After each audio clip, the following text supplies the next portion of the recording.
Saudi আরবে অথবা বিশ্বের যে কোনো দেশে প্রবাসীদেরকে টাকা মাগনা দেওয়া হয় না। এই যে দেখেন, একজন লোক রৌদ্রের মধ্যে এই যে বাহিরে যে টাইলসগুলো লাগানো হয়েছে এগুলোর মধ্যে সিমেন্ট দিয়ে যে এগুলার যে গ্যাপগুলো আছে ওইগুলো ফিল আপ করতেছে।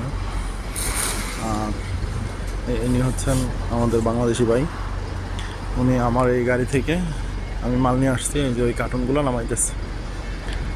এই হচ্ছে প্রবাসীদের লাইফ, বুঝছেন।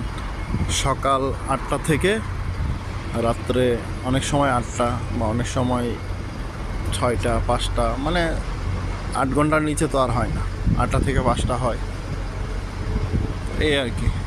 এই দেখেন কত রৌদ্রের মধ্যে, কত উপরে, কোনো সেফটি বেল্ট নাই, কোনো সম্পূর্ণ রিস্কের মধ্যে কাজ করতেছে। একটা কার যদি স্লিপ করে তাহলে ওনার কী অবস্থা হবে।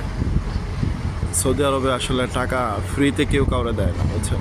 পৃথিবীতে কেউ কোনো জায়গায় ফ্রিতে দেয় না, তবে সৌদি আরবের এই যে যে রৌদ্র, এই রৌদ্রের মধ্যে দেখেন আমিও এই যে ছায়ার মধ্যে দাঁড়ায় আছি, অথচ এই লোকটা উপরে ওইটা কাজ করতেছে রৌদ্রের মধ্যে।